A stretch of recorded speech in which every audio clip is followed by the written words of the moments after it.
This is Primo. Primo is the first landmark's lion. He's an architectural ornament. He bites people who disparage fine old buildings.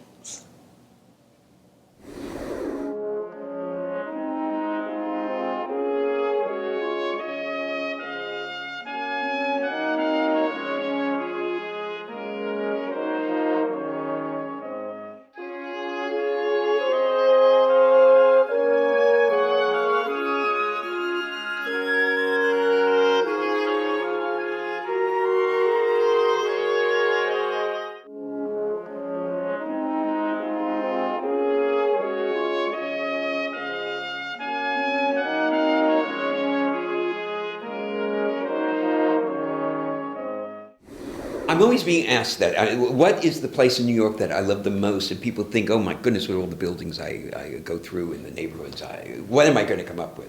Place in New York that I treasure.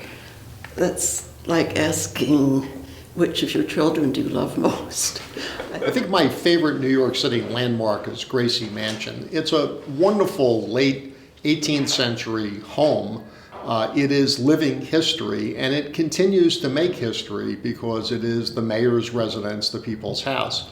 I've been there on any number of occasions, and while it's always fun to hobnob with powerful people, the most inspiring thing is when the mayor hosts an event for civil service workers, for immigrants from around the city, for community leaders, and they get to feel like they are part of New York City's history as well. It also is an opportunity for them to see the house, lovingly restored over the last decade, and to understand that a city like New York can have an intimate home for its mayor that is also the people's house. I love Central Park because it's so beautiful, because it's a landmark, it's an historic area, and we treasure it.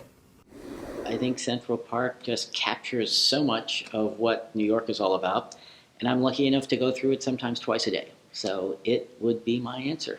If I could say two instead of one. One is Carnegie Hall, where we've done almost all the work there since the early 1970s, since it was threatened with destruction. And what makes it very significant to me personally is that a long-lost distant relative worked there back in 1909 and 1910, 1911, and that was Gustav Mahler, who was the cousin of my grandfather.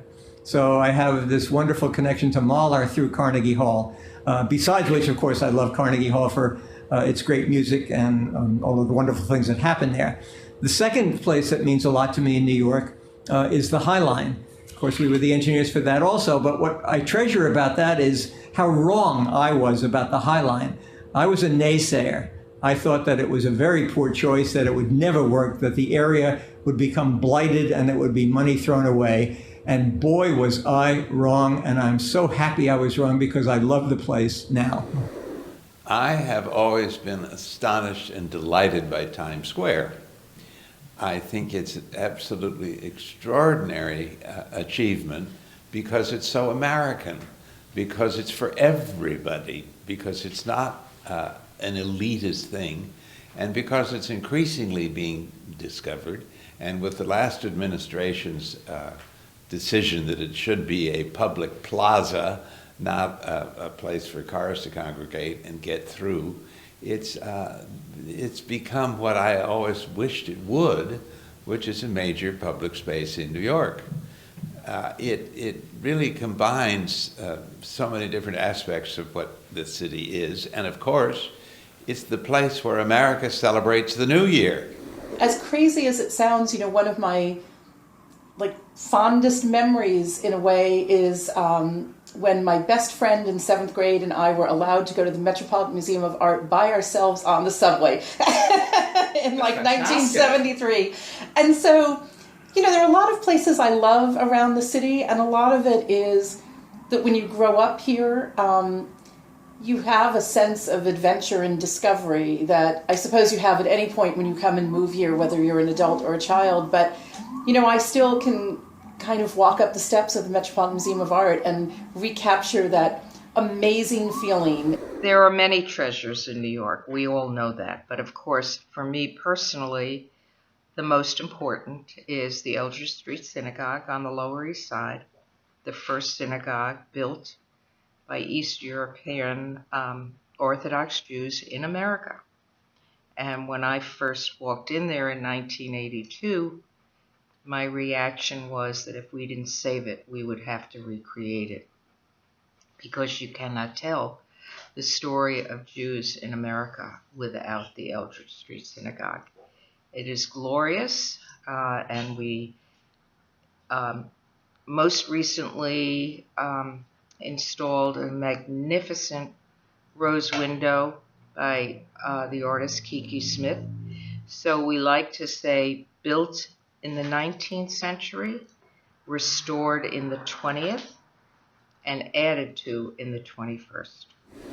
Well, I would say that the single place that I treasure most is my house, 157 Willow Street, Federal House, 1825, perfectly preserved, probably the best preserved federal house in the whole city, although there are some that would contest that claim, but that's how I feel about it. One of the places in New York I really treasure is Rockefeller Center. When I grew up in New York, Rockefeller Center was the Piazza San Marco for this city. It really was. If you wanted to meet somebody in a special place, you met them in Rock Center near the skating rink, overlooking the skating rink. A special meal, you went to the Rainbow Room. A special movie, you went to Radio City Music Hall.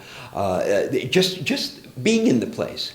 It was all about skyscrapers in Midtown, and yet at the same time, there was an intimacy in a place you could find. You can find a place to be quiet and be with your friend. There was something wonderful about Rock Center, and I ask myself, I go over to the West Side now, where they're building on top of the Penn yards, the Penn Railroad yards, the West Side yards, and I see them putting up what they're putting up. And all I ask myself, it'll take about 10 years for all of it to be built. Is it going to be good for the 21st century as Rockefeller Center was for the 20th century? So I go wherever I go in the world. Sure, I'm interested in the old, the very old, but I'm also interested in how they handle the skyscraper. And I must say that the team that did Rockefeller Center did a brilliant job of handling the skyscraper for their time. It's a very hard question for me to answer. A single place in New York City. I think I treasure New York City. I have made it my profession to study New York City and the architecture and development of New York City, and I love the city, and I love the old buildings and the new buildings and the dynamism of how it changes. I do have favorite buildings in New York. I always like to say that my absolute favorite building in New York is the New York Avenue Methodist Episcopal Church on New York Avenue in Crown Heights, because I think that startles everybody, because I have never met anybody that actually knew the building.